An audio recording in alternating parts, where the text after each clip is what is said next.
Al Mamun, Chairman, Democracy Dias Bangladesh, and faculty member, University of Dhaka. Dr. Mamun Ahmed, Honorable Pro VC of University of Dhaka, and Dr. Nahreen Khan, Professor, Department of Geography and Environment, Jahangirnagar University, and Mr. ASM Amanullah, Vice Chancellor of National University. I would like to welcome you again all on behalf of our team. We're a team of 9, so our senior member, Mr. Barrister Naseeruddin Noshim is right here. Mr. Anil Islam Omid, Barrister Kaisar Kamal, Barrister Mir Helal, Tabit Awal, Ishraq Hussain, Mahdi Amin, and myself, and Ms. Farzan Shamin Putul. So we're delighted to host you today. I would like to first welcome Barrister Naseeruddin Noshim, the senior member, most member of our team, to come and say something on behalf of the team.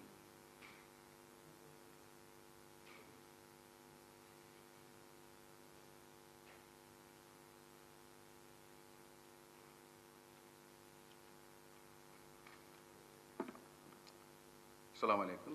Good morning. Distinguished guests, invited guests,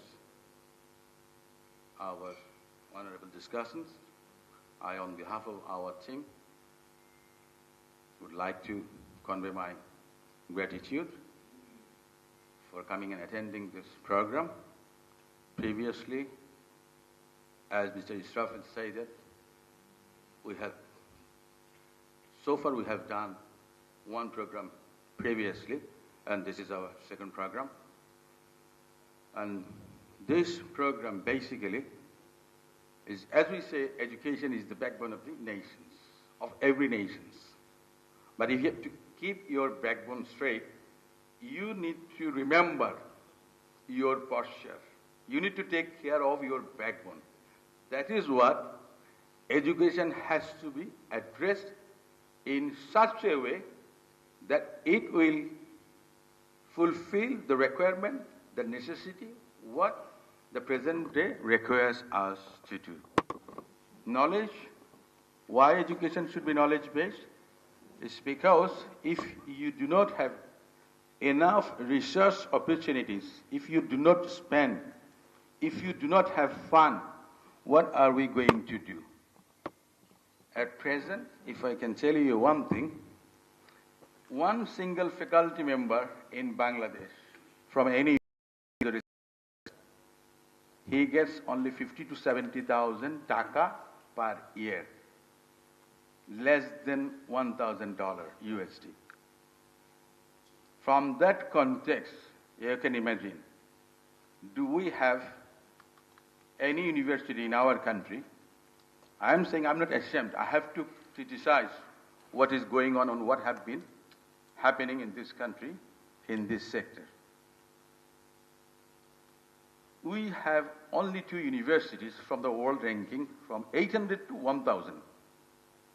One is Dhaka University, the other one is Bangladesh University of Engineering and Technology. On the other hand, our neighboring country, India, has got 45 institutions. Those are in the 500. A country like Singapore, they have got at least 6 institutions. Those are within 100. Pakistan, they do have 2 universities. Malaysia, they do have 2 universities. So from that perspective, why we need need-based education and knowledge-based education? That is the unified one. That is why we have chosen this topic, and why it is interwoven or interrelated with democracy. I can tell you one thing.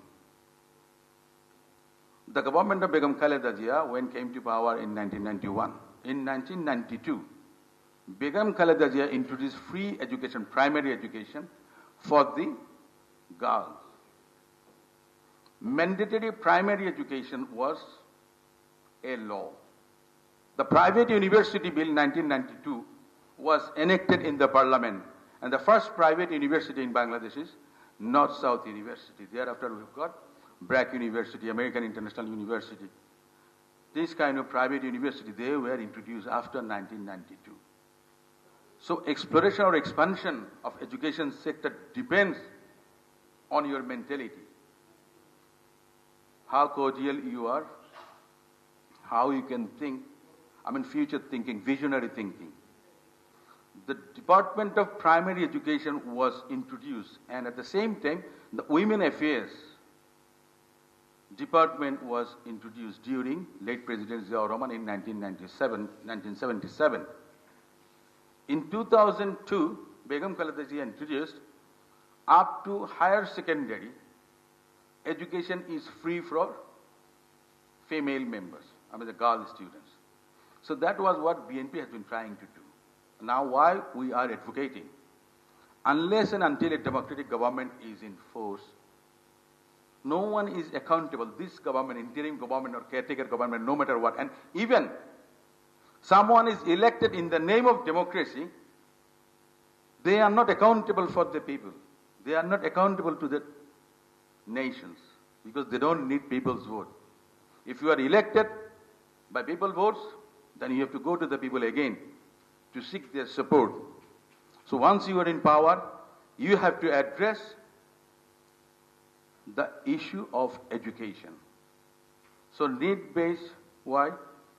Vocational training, technical training, that is the need. Late President Ziaur Rahman, when unemployment was one of the biggest problem in Bangladesh, he introduced Vocational Training Institute, and the semi-skilled students, they were sent to Middle East as a labor worker or whatever it is. They earned foreign currency. They contributed towards the economy of the country.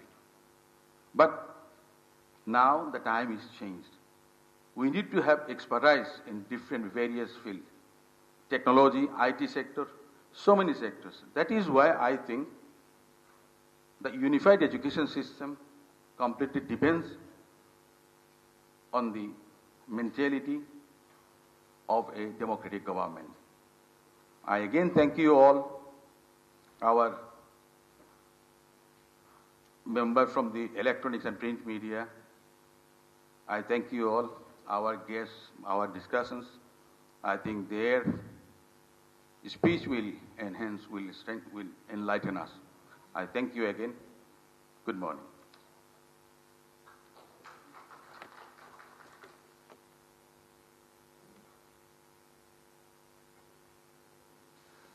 Thank you, Ambassador Nasiruddin Hashim, for making your valuable points and also highlighting BNP's track record in Bangladesh education policy over the years and also highlighting some key achievements. I would like to now invite Dr. Abdullah Al Mamun, Chairman, Democracy Dias Bangladesh and faculty member, University of Dhaka, to say something valuable for us. Thank you. Perhaps the immense challenge would be saying something valuable in front of this very esteemed audience. Organizers, guests in the stage and very esteemed audience, representative of press, and of course, a very significant presence of the diplomatic enclave. A very good morning and Assalamu alaikum.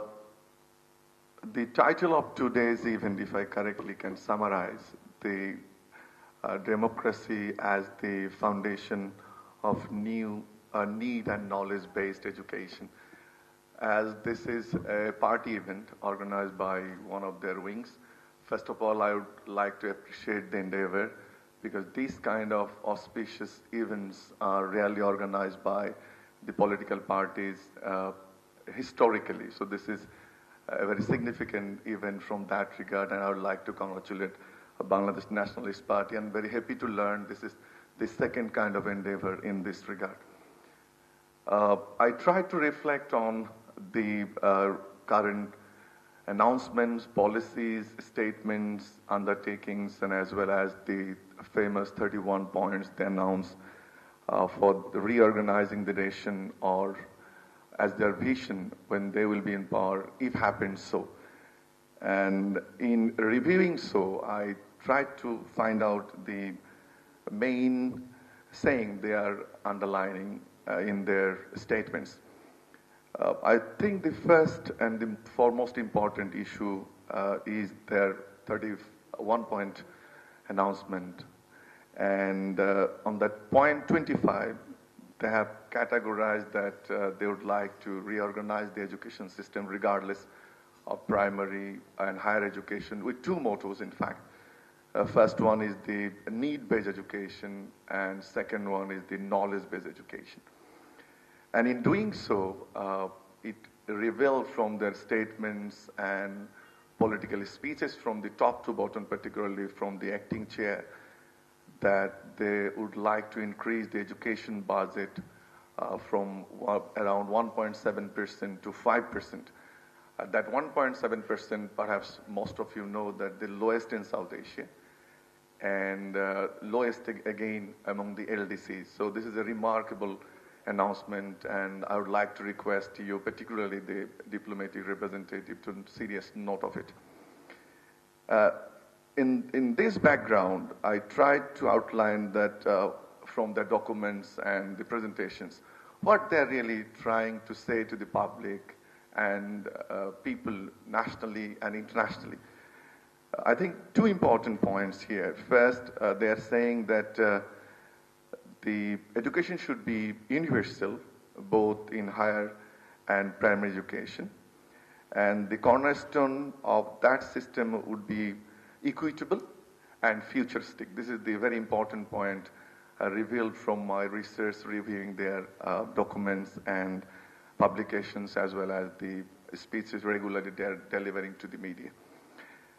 And the second thing I think they have prioritized is the improving the learning system and making it more international, and learning from local experiences as well as from the development partners and international communities. And third one is very important, having the demographic dividend in front, the achievement of skill-based workforce. The number 4, I think, from their undertakings currently, they're promoting just before the election. The fourth pillar, I think, I tried to identify is the need-based.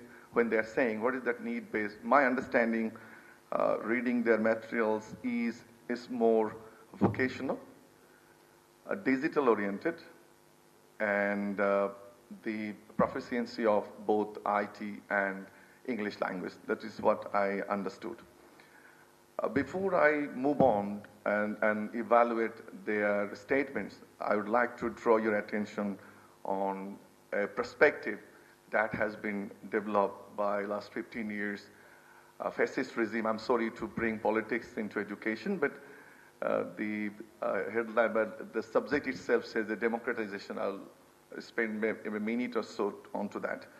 So if you look at the current state of education, we will have almost 96% of pass rate in primary education. Perhaps it's a world record because it was intentionally promoted that the primary education has been expanded, but the issue was with the quality.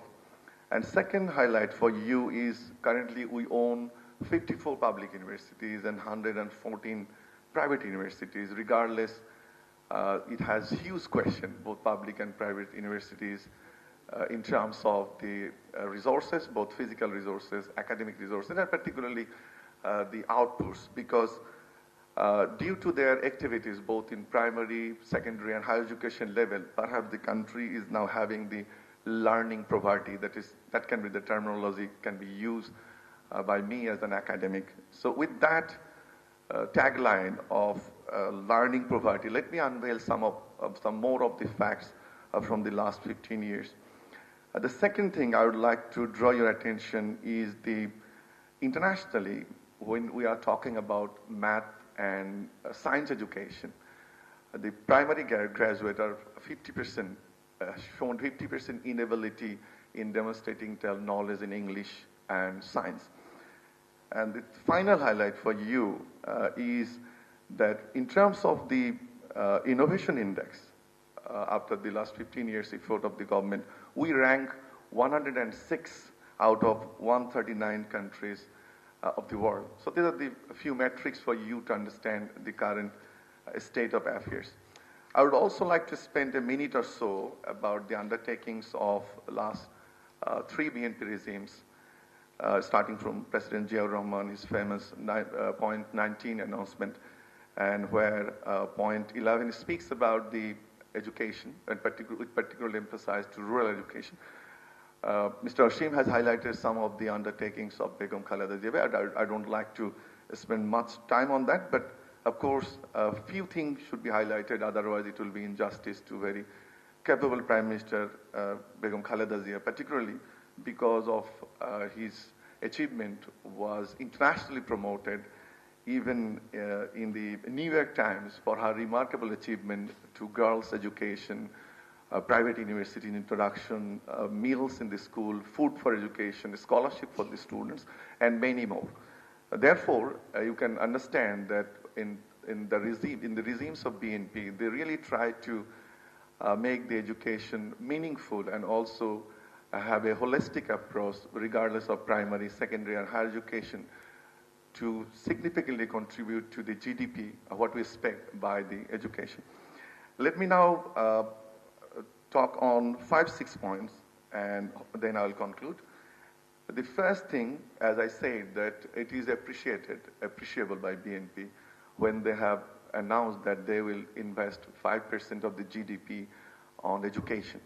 Because historically, as I said, we are never above 1.7 or near 2, or even over 2. And the important thing is that, how do they do it? What I found from their statements and also in the documents, that they would like to give emphasis on the ICT education, technology, internationalization of education, and also education as a catalyst for poverty alleviation. But in doing so, I think the important thing for BNP would be how that budget is spent, because previously we have seen that education budget and the reforms and also the opportunities was grabbed by the party people, and somehow even the minimum budget were not spent correctly. One of the ridiculous things in the world happened when Awami League included ICT and technology budget to education and showed that it is around 12 to 15%, whereas the real budget was 2% or 1.6 or 1.7% continuously. Another important thing, I think, that it should be a departure from the status quo, I think. And what is needed to be done is what Mr. Hashim has said, that salary of the teachers are very poor. And most of the budget invested for the education, in fact, it was for the regular salary, staffing, and little infrastructure development. But significant budget should go to the curriculum development, to the salary, and particularly for the whole renovation of the education, bringing digitalization. And in doing so, I think the most important thing should be, how do you have the accountability mechanism in place, whereas you can show and demonstrate or tell the people that this is the budget we are going to spend, but what would be the accountability mechanism for that?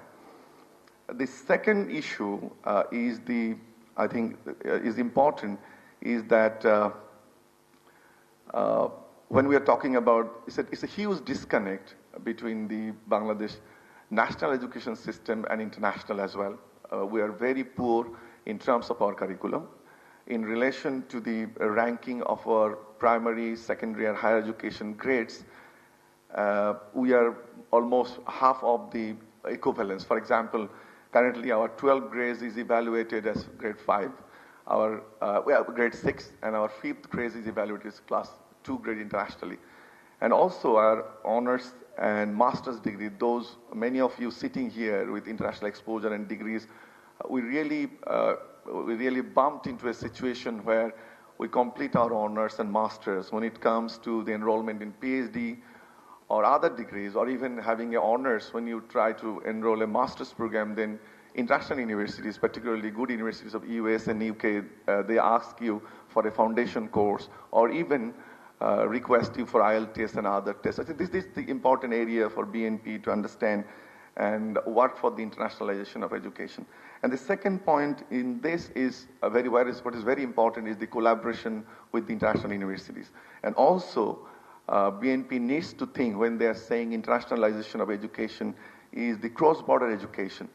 the society last many years craved for the presence of international universities in Bangladesh, but particularly because of the private university alliance, they vividly oppose international universities to have a branch campus in Bangladesh. I am very much in favor of international campuses, particularly because of the successful examples of Singapore, Malaysia, Thailand, and other ASEAN countries where they invited international universities, and by doing so, they were immensely benefited in renewing their curriculum and as well as have international exposure to their education. This is one of the this can be one of the significant efforts of BNP in internationalizing the education, particularly inviting international universities to Bangladesh. And this will not only facilitate the education, but we can strengthen our relationship with the bilateral partners.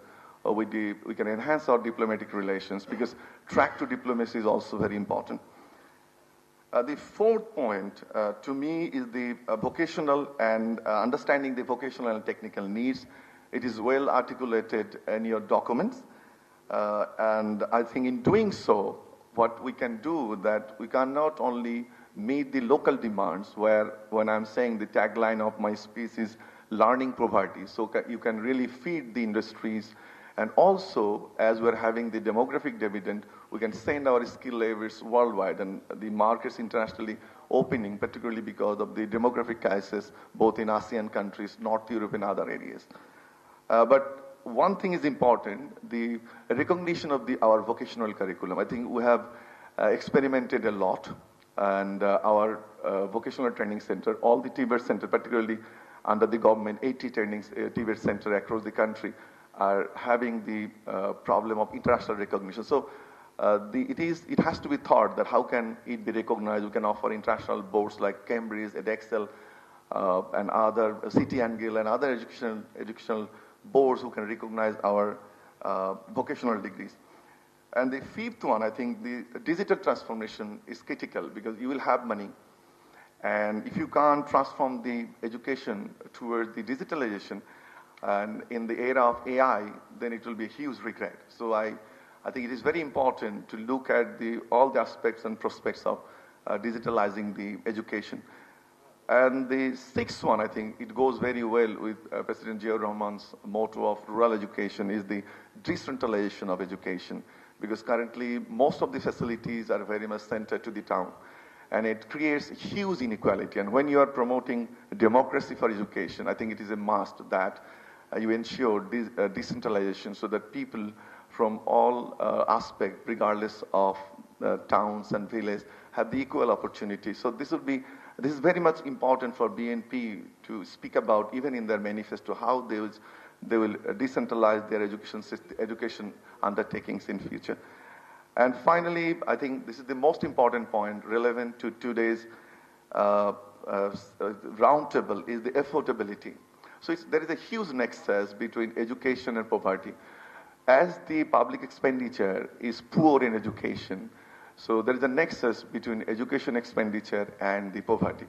So it has to be investigated and examined enough that how can you reduce that, particularly the burden on the insolvent families to bear the tuition fees, their accommodation, the transformation, even tuition fees in the education institution. Thanks to Begum Khaleda Zia, who made education free for the girls, provided a scholarship. I think this can be a renewed approach from the BNP to ensure affordability of education. That will ultimately reduce inequality. This is what is one of the expectations of democracy.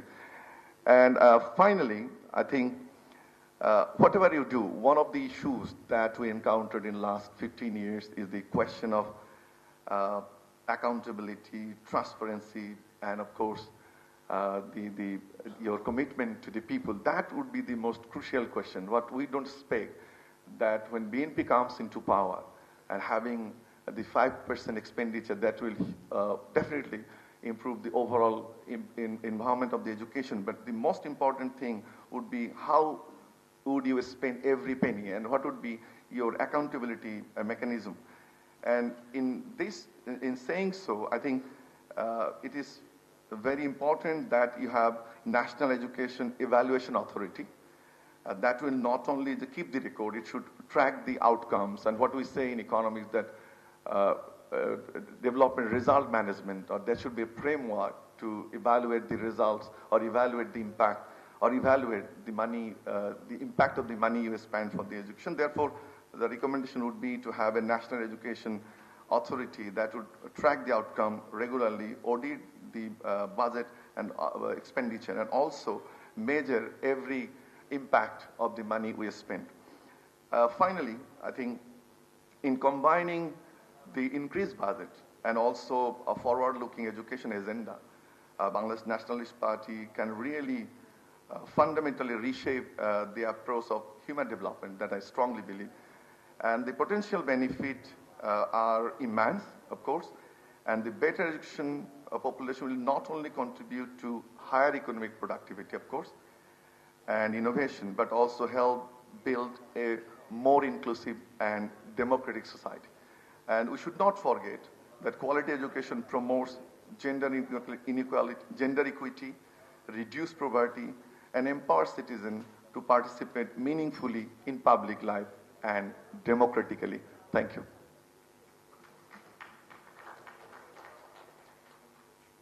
Thank you, Dr. Abdullah Al-Mamun, for your valuable insights, also putting forward some fresh ideas and identifying key challenges, which we will discuss about a bit later in our Q&A session. In Bangladesh's education sector, one of the key partners over the years has been the development sector, who has played a key role in helping the sector move forward. And hence, I think their perspective matter. So in that perspective, I would like to invite Safi Rahman Khan, Director, Education, Skills Development and Migration of BRAC, to give his valuable insights. Good morning. Thank you for this opportunity. Distinguished guests, friends of the media, and the organizers. Again, I'm not sure if I will be, like my previous speaker, providing a lot of valuable insights, but you're putting a lot of pressure on us, Israfil. But I'll give some experience based on BRAC's almost 40 years of work, primarily in non-formal education and in the primary sector. There's a number of issues that's been touched upon and that we all know. But I think one of the issues that we all need to recognize, if we are to progress as a country in a very fast-changing global environment, is that education and health, this is something that all of us need to take responsibility for, all of us need to have a stake in it. It cannot be just one parties, one groups, whether it's development, whether it's political parties, whether it's the state, whether it's private sector. It's all of our responsibilities. Unfortunately, I don't think that has been the case in terms of education and health. I think this is something that we hope can change in the years to come. When BRAC first started in education, this was in the mid-80s, and initially post our independence, our founder, Sir Abid, had started a program for adult literacy. This was around in the early 70s. And over the years, as they were doing this program, there was feedback from the parents, from the community, and from our staff that adult education is all very well, but our children don't have access to schools. In those days, the number of schools was limited. Today we see there's a lot more schools, a lot more options. But in those days, it was very limited. It was primarily government schools, and they weren't as spread out as before. And between 35 to 40% of children were not going to school at that time. So in the mid-80s, we started with non-formal education. It was a one-room school, which we still have today. We recruited a teacher from the community. In many cases, they were maybe at most grade 8 pass, because they were in areas where there was little opportunity for education.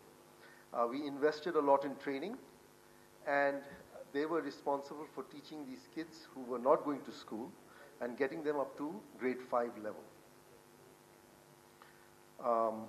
As the country progressed, we saw a number of investments in education, so the number of primary schools increased. We also had non-state education providers, whether it's the private kindergartens, whether it's faith-based schools, whether it's NGO sector, whatever. So you had a lot more options. And today, depending on the statistics from different government agencies, we can say it's in the mid-90% in terms of enrollment rates. So you don't see a lot of children out of school other than in certain pockets. So for instance, in the wetland areas, in certain indigenous community groups, in urban slums. These are the areas where we have pockets. But by and large, children are going to some school or the other. The issue has become about quality, which all of us know. Quality is a really fundamental problem in Bangladesh. And if you look at all the assessments that have been done, we are not really progressing. Now, our view, at least my personal view, is that we need to really invest in primary education. Because without getting the foundation right, doing everything beyond that becomes extremely challenging. And this is something that we are seeing we have a skills program also, where we find that the people who are participating in these skills programs are not being able to get to a certain standard in the time that we expect them to. And it all boils down to the fact that their foundations are very weak. I recently came across a book by an Indian academic who is in Princeton right now, where he has a chapter that he compares Japan in the 1880s and India in 1947 during the partition. And his assertion is that both countries were very similar sort of situations at that time, but Japan invested heavily in quality primary and quality healthcare, whereas India at that time started to look at sort of tertiary education, so the IITs, the IIMs, heavy industry and so forth. So I think there are a lot of lessons that we can take from other countries that have invested in primary education. We don't necessarily have to try and figure everything out by ourselves. So I think what the organizers are doing today, I hope this is a series that is not just limited to this one event, and that we also invite our development partners, our friends from around the world, who may share their lessons in terms of how they have improved primary education in their respective countries. In terms of, I'll just touch upon some of the points that my previous speaker spoke about. Bangladesh has done very important steps, have taken very important steps, particularly in terms of making education free to a certain level. But there are a lot of hidden costs that we don't talk about. So for instance, admission fees, particularly at secondary, are quite prohibitive for the poor. So then we come to a question of equity. You know, is it for everyone or just for those who can afford it? There's the culture of coaching, of tutoring in Bangladesh. It starts even at primary level, in the village. This is a culture that is going to be very challenging to break. So it will require a lot of concerted effort to move away from this coaching culture, because the schools are responsible to teach the children. Unfortunately, and this is not just a phenomenon in Bangladesh, it's even in the West, in the most developed countries, tutoring is a big business. So there's a lot of hidden costs. Technical education, vocational education is extremely important. Just for everyone's knowledge, some of you already know this, I'm sure. In Bangladesh, the workers who go abroad, they pay the highest fees, but they earn the least. And they go for very low-skilled, low-paying jobs. We are trying to develop a program where we upskill them in construction, in caregiving and so forth, and looking at markets abroad. But again, the big challenge comes. The foundation is so weak, it's taking us a lot longer to get them to a certain standard that will be acceptable in the countries that they are going to go to. So we are designing crash programs. These are like 6-month boot camp approach. And we're seeing that they are responding. So it is possible. It's not all negative. Another point that was touched upon was the commitment to raise the percentage of education budget as a percentage of GDP. We know Bangladesh is one of the lowest. It's the lowest in South Asia. It might be one of the lowest in the world. But just raising the budget for the sake of raising the budget is not going to be fruitful. We have something which we have decentralized called the SLIP Fund, the School Level Improvement Plan Fund. And this is given to the primary schools so that they can carry out various improvements in their schools. But do we ask them to actually come up with a plan as to what they will invest in? Is there detailed programming available there that will understand, okay, this is what we need to invest our money in? So without this kind of planning, just raising the budget will not necessarily be productive. Definitely we want the budget to be raised, but we also want this kind of planning to come in. I think the other area that we should recognize, and this is something that is being recognized around the world, is the role of non-formal education. Unfortunately, there is still, both within the people in general, as well as in the ministries and so forth, the non-formal education is not education, it's not proper education.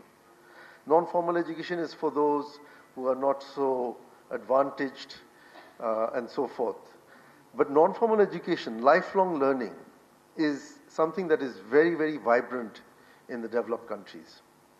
And so this is something that I think is something that also should be looked upon. The non-formal education is given due recognition. And there are certain steps being taken, which we are very happy about. Another area that we can look at, particularly if we want to send workers abroad, is international certification. Bringing the standards of Bangladesh up to international certification. So just to give you an example, the technical school education in Australia is TAFE. TAFE has set up campuses in other countries. So can we look at, in the future, setting up TAFE type centers? Because then if I can get them certified, they will have a much easier pathway to go to jobs abroad, as well as building a quality workforce for the country. The other point that I would like to also stress upon is the importance of government and NGO partnerships in terms of education. A lot of the achievements that have been done by Bangladesh in education, particularly in primary education, has been a collaborative effort. The development partners have provided funding and technical support. NGOs have mobilized and so forth. The state has taken lead on various aspects. So this is something also that I think is very important that we, and there is a framework that has been approved long time ago. There is a framework for government and NGOs to collaborate together, because like I said, a lot of things cut across all politics, all groupings, all stakeholders, and education and health are two of those. Community accountability. This is another area that we need to focus on. How do we build mechanisms where the community has a stake, has a say in their children's education? It cannot just be left to the school and the teachers. If you look at all the countries that are doing this well, the community engages with the schools, with the teachers. So can we have a mechanism whereby the community brings in certain checks and balances in terms of how schooling, how education is rolled out?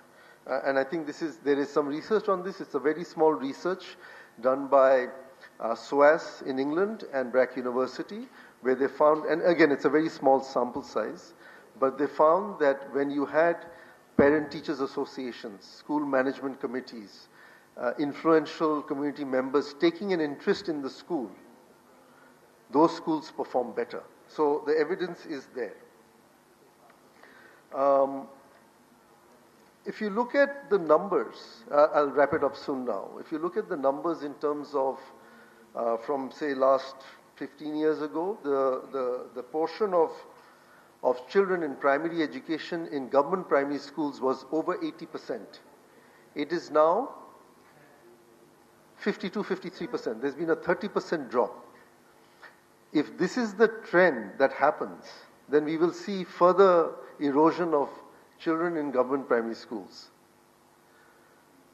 When we talk about equity, when we talk about inclusion, it is very important that we provide access to everyone. And it cannot only be that those who are unable to afford it do not have access to good schooling. So I think this is another area where it makes sense to invest in government education system. And lastly, I would say that leadership is extremely important, not just at the political level, but also at the ministry and bureaucracy. If you do not have dynamic leadership, we can have the best policies, we can have the best intentions. Implementation will be a challenge. Bangladesh has a lot of good policies. We have a lot of good laws. But the challenge has always been, how do we implement it? How do we implement it well so that it is inclusive, it is equitable, and it is of a standard that we can be proud of, and that we will feel proud to send our children to government school, non-government schools, whatever they be, but that the standards are equitable, are inclusive, and the same for everyone. And with that, I'd like to end my few words. I hope there are some ideas that will generate some conversations for this roundtable. Thank you.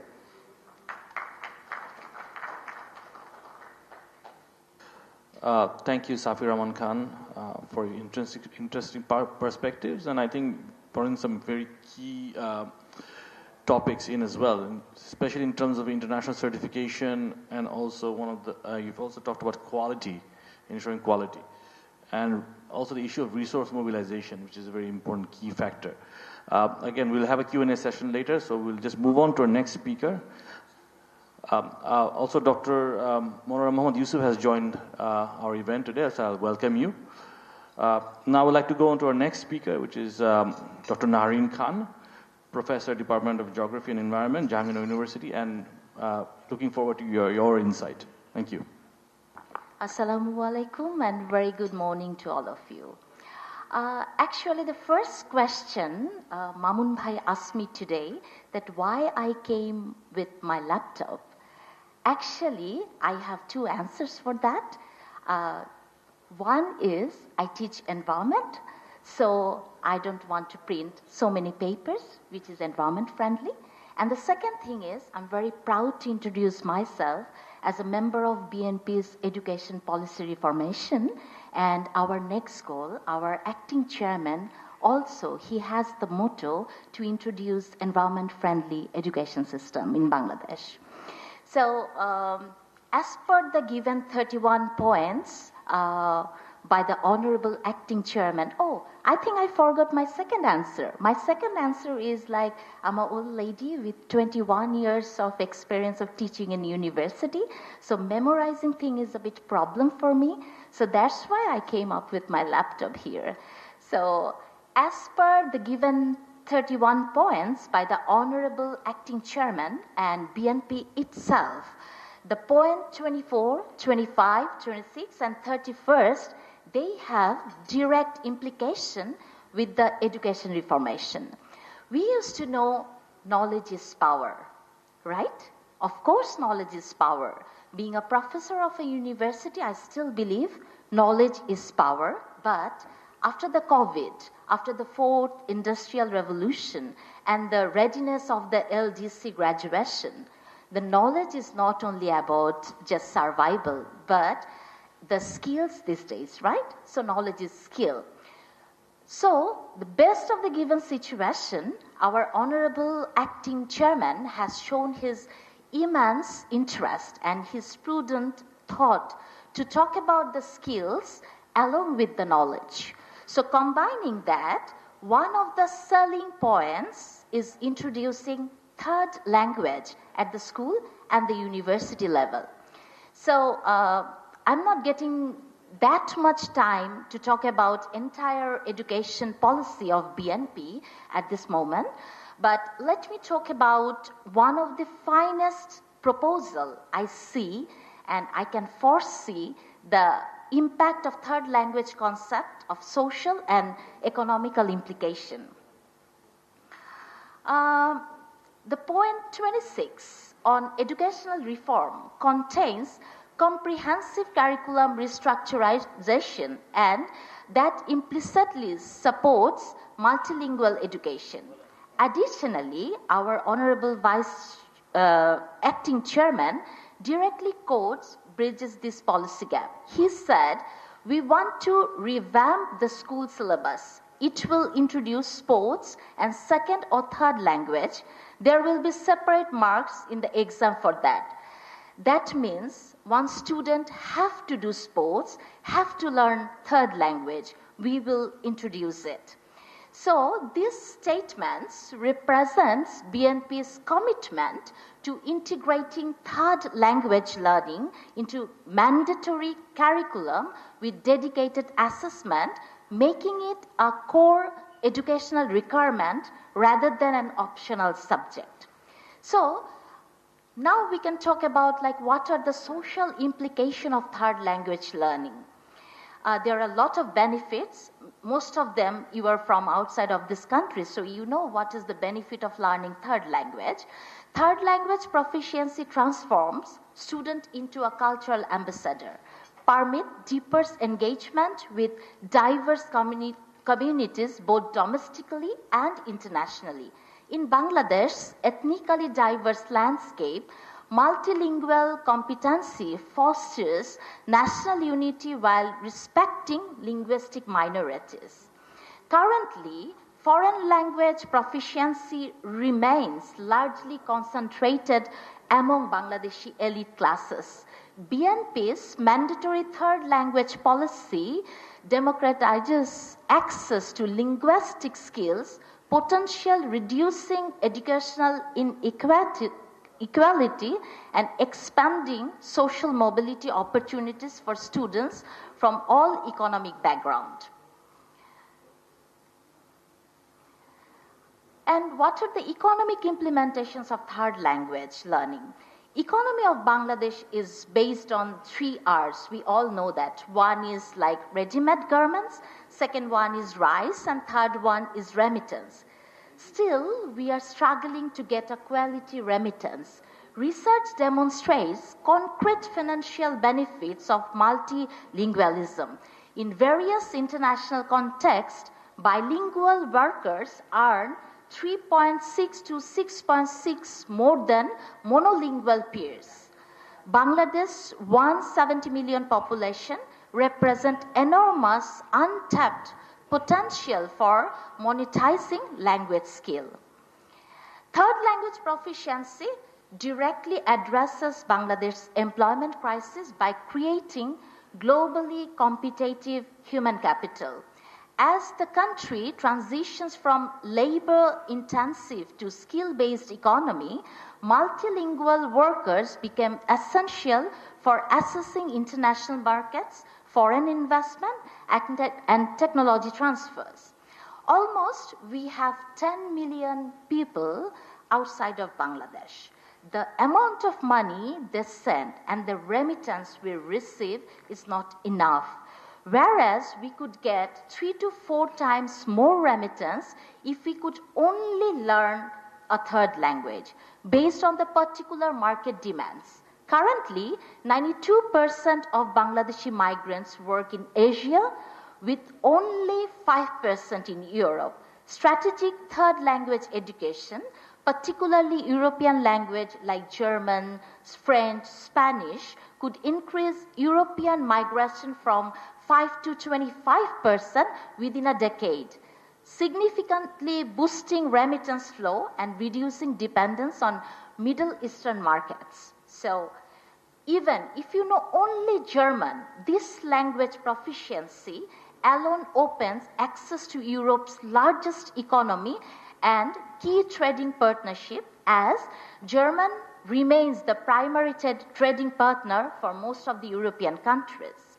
So following Tariq Rahman's third language learning would be embedded from primary levels with dedicated examination marks, ensuring systematic skill development rather than superficial exposure. So there are a lot of like economic sectors benefits like garments and manufacturing. Buyer can direct with the European buyers, IT service, access to German, French, and Spanish speakers market, tourism, education, and training. So strategic third language education positions Bangladesh to capture high-value service exports, reduce brain drain through domestic opportunities, and transform its demographic dividend into genuine economic advantage through skilled multilingual workforce development. The BNP's third language policy represents not merely educational reform, but economic transformation strategy converting Bangladesh's human capital into globally competitive assets while fostering inclusive social development through democratized linguistic access. Now, I have a bad news for Oshim Bhai. Oshim Bhai said this morning that there are 2 universities in Bangladesh having like world ranking between 1 and 500.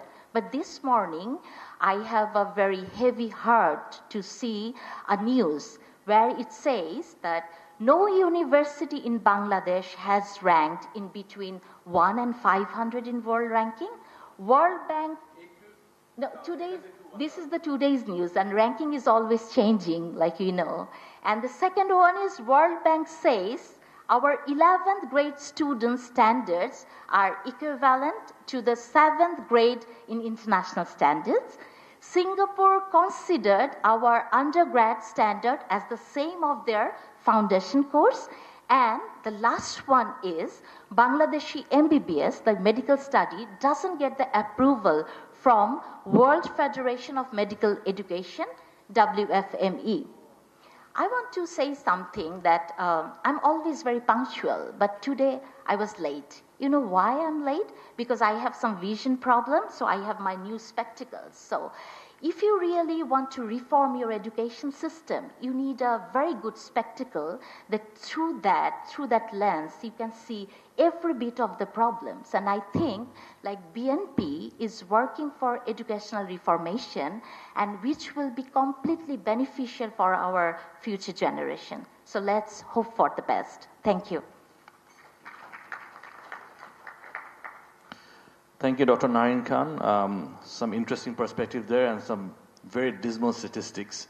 But we would like to be hopeful. Bangladesh Nationalist Party as a hopeful party. So we look forward to a bright future. Now, I would like to open the floor for some questions or comments. Please free to ask questions and make any comment, please. Thank you. The floor is open now. Thank you. This is Moazzam from BRAC. It's a privilege to be part of this great roundtable discussion, which might be turned into a great manifesto of a political party to move forward a great Bangladesh in the future. So my particular question to the panelists, one panelist rightly mentioned about the learning poverty. So probably you all are aware that the National Student Assessment from 2022 shows us still students are struggling with their Bangla reading proficiency. And on the contrary, when we are listening, there is a third language policy is coming through the next manifesto of BNP's election mandate. So how we would balance in between these two? The learning poverty one is struggling with the Bangla reading proficiency as well as the foundational literacy and numeracy. Still our primary graders are struggling, and we are going to introduce also the third language policy, how we will be bringing this balance in between these two. So this is one question. And secondly, probably we all notice that currently STEM education is gradually decreasing. The trend is decreasing. So mostly people are, when they are graduating, they are not preferring science education or math education. And whoever graduating from STEM stream, they are also going abroad for the better livelihood opportunities. So how we can attract this and resist this brain drain? What policy we can bring into this manifesto? That is also another question to the panelists. Thank you.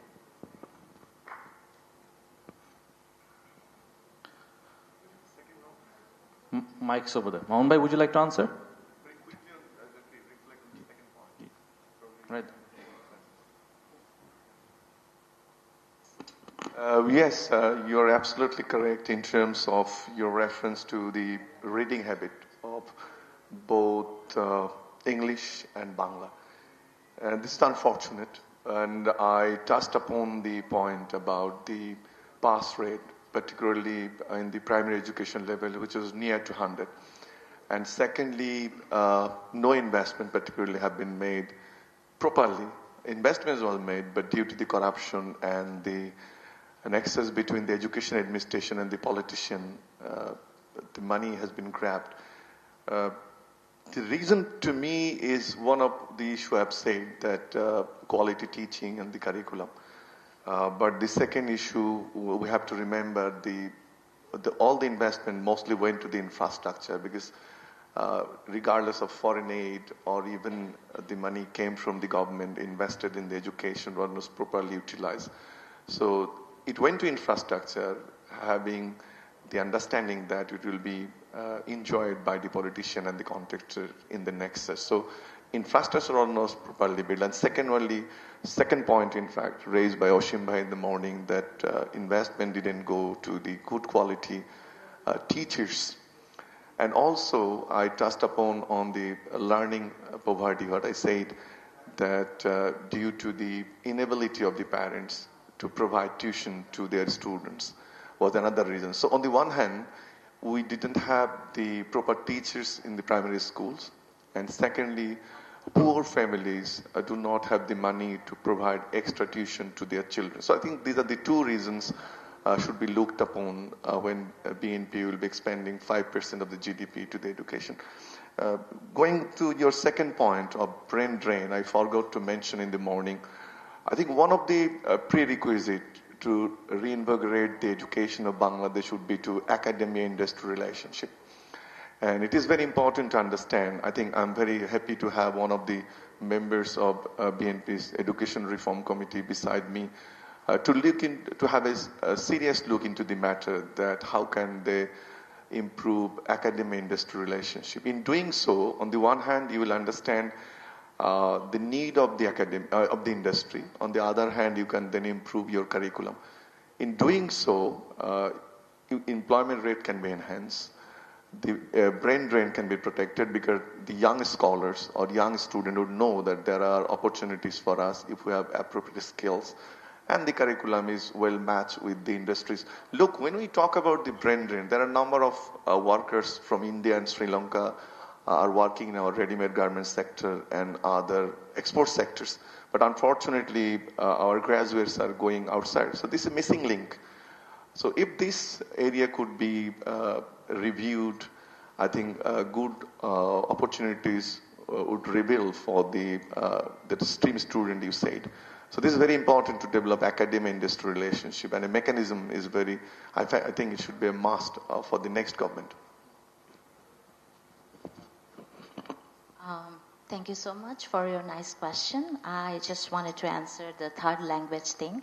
Actually, in Bangladesh, we always learn a third language, which is Arabic, through our religious class. So our proposal would be like that we will not gonna learn Arabic as a part of religion. So we will learn it as a separate language. And you are absolutely right that we have a different sort of educational system in Bangladesh. Whatever we see in Dhaka or very privileged group, we can see in Bheramara Chagolnaya, right? So those are the basic differences. But that last 17 years, the previous government, they made a sort of thing which called Srijanshil Shikha, creative learning, and that made our students most it's a very bad thing they introduced. So actually right now we are working on the BNP's like education policy reform, but for like betterment of our policy, I cannot disclose everything right now, but just to tell you that through this educational policy, we will generate a huge number of like employment through the education system, and we will introduce the joyful education for kids, that no kids will stay in the morning that I don't want to go to school, I have like a stomach ache, you know, someone like invisible stomach ache we all had in the morning when we had like school time, right? So actually I cannot like tell every bit of this policy right now, but just to give you a hope that third language learning would be a mandatory, and I think we will implement it. Thank you. Thank you to our panelists for some very sharp responses and to the point responses to the question.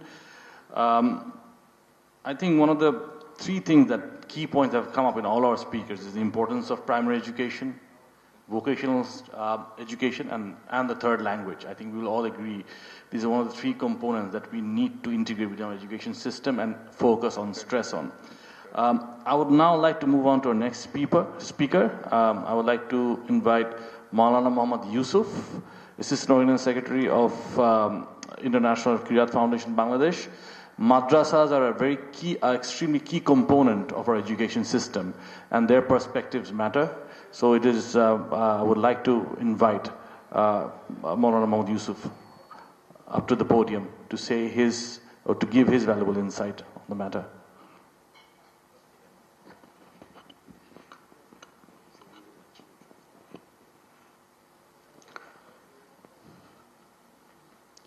السلام عليكم ورحمة الله وبركاته. نحمده ونصلي على رسوله الكريم أما بعد. قال الله تبارك وتعالى: أعوذ بالله من الشيطان الرجيم. قل هل يستوي الذين يعلمون والذين لا يعلمون إنما يتذكر أولو الألباب. وقال الرسول صلى الله عليه وسلم: خيركم من تعلم القرآن وعلمه. وقال الرسول صلى الله عليه وسلم أيضا: طلب العلم فريضة على كل مسلم ومسلمة أو كما قال عليه الصلاة والسلام. আজকের এই গোল টেবিলে আমন্ত্রিত বিভিন্ন পর্যায়ের মেহমানবৃন্দ, সুধীবৃন্দ, আয়োজকবৃন্দ এবং আমার সম্মানিত সাংবাদিকবৃন্দ, সকলকে আন্তরিক অভিনন্দন এবং শুভেচ্ছা জানিয়ে আমি সংক্ষেপে কিছু কথা এখানে উপস্থাপন করার চেষ্টা করব ইনশাআল্লাহ। সম্মানিত সুধী, আমরা এটা খুব ভালো করেই জানি যে শিক্ষাই জাতির মেরুদণ্ড। একটা শিক্ষিত জাতি মানে একটা শিক্ষিত সমাজ, একটা সুন্দর দেশ, একটা সুন্দর পরিবেশ। শিক্ষার অভাবের কারণেই একটা জাতি বিনষ্ট হয়ে যেতে বেশি সময় লাগে না। এই জন্য শিক্ষার গুরুত্ব অপরিসীম, এটা আমরা সবাই খুব অন্তর দিয়ে অনুভব করি। তো আমি আমাদের বাংলাদেশে যে শিক্ষা ব্যবস্থা চালু আছে তার উপর ভিত্তি করে দু একটা কথা বলতে চাই। আমাদের বাংলাদেশে শিক্ষা ব্যবস্থা তিনটা ধারায় বিভক্ত। একটা ধারা হচ্ছে সাধারণ এডুকেশন, সাধারণ শিক্ষা, যেখানে স্কুল, কলেজ, ইউনিভার্সিটির যে পড়াশোনা। আরেকটা ধারা হচ্ছে যে ইসলামী শিক্ষা এবং সাধারণ শিক্ষার সমন্বয়। এই দুইটা সমন্বয়ে একটা শিক্ষাধারা আমাদের দেশে চালু আছে, যেটাকে আমরা আলিয়া মাদ্রাসার শিক্ষা হিসাবে জানি। আমাদের দেশে আরেকটা শিক্ষা ব্যবস্থা চালু আছে, সেটাকে কওমি ধারার শিক্ষা ব্যবস্থা বলে, যেখানে শুধুমাত্র কোরআন হাদিসের পরিপূর্ণ জ্ঞান অর্জন করার সুবিধা আছে। এই শিক্ষাধারাটাও আমাদের দেশে সমানভাবে চালু আছে। আমি কওমি ধারার শিক্ষা ব্যবস্থা সম্পর্কে কিছু কথা আপনাদের সামনে উপস্থাপন করতে চাই।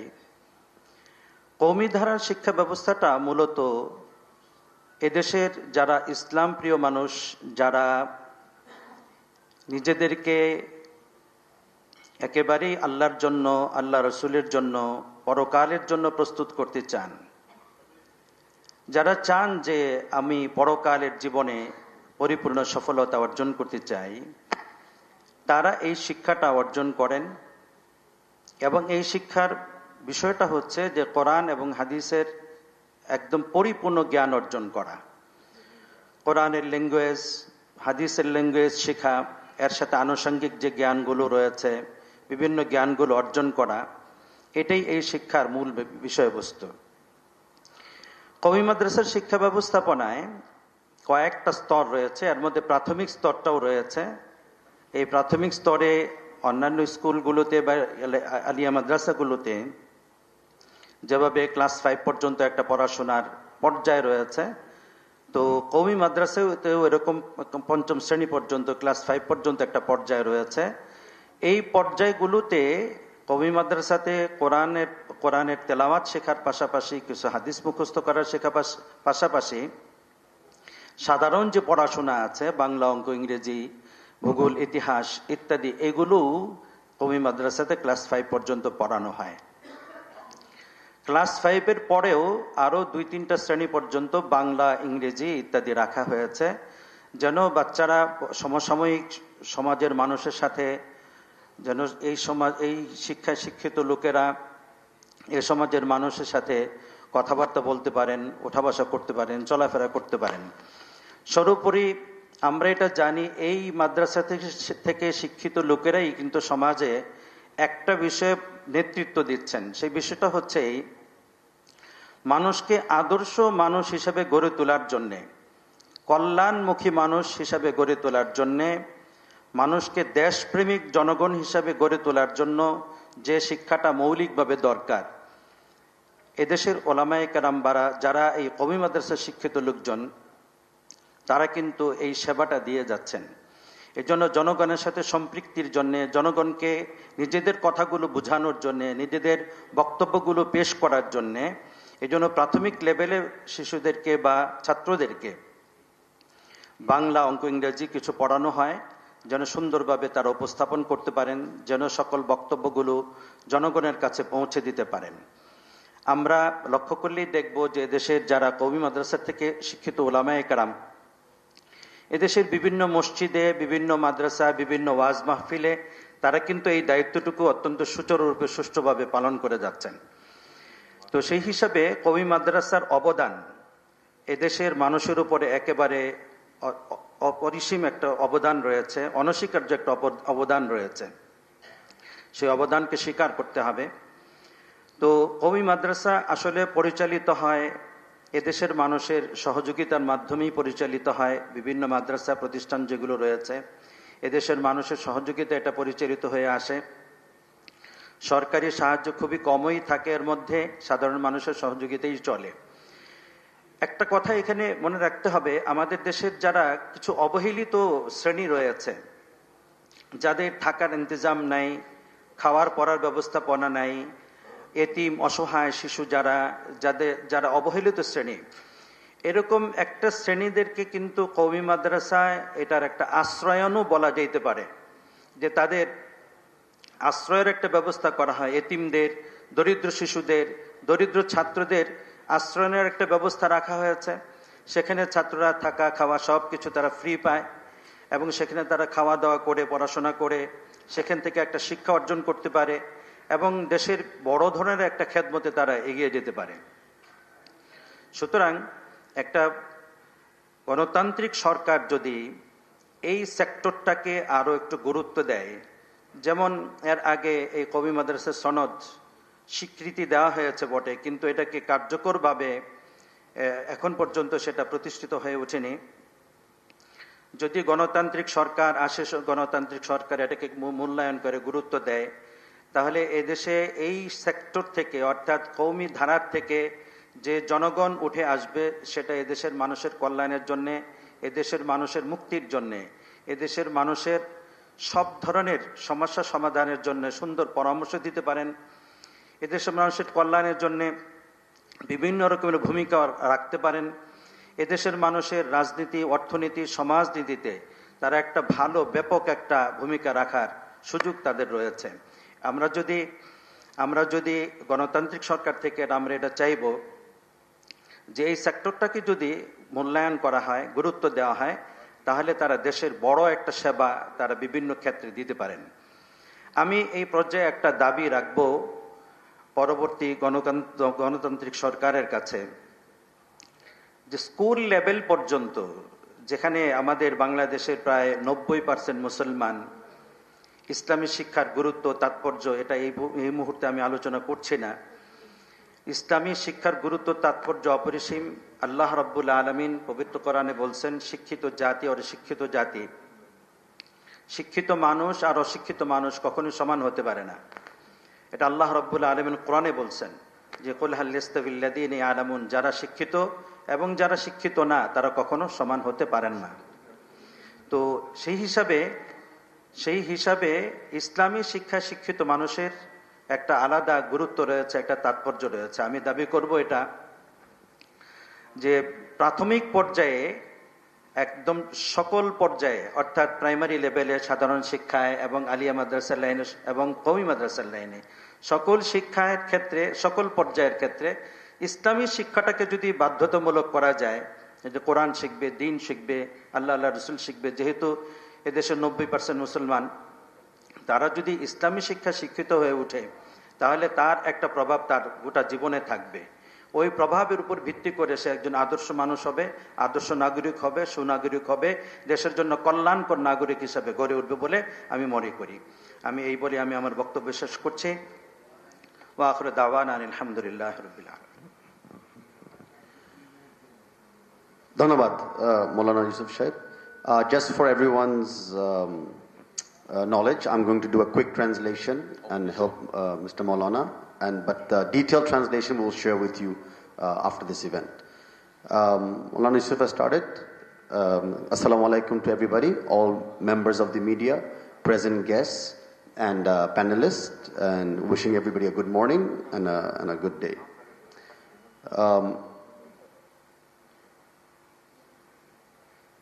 He has mentioned that we have,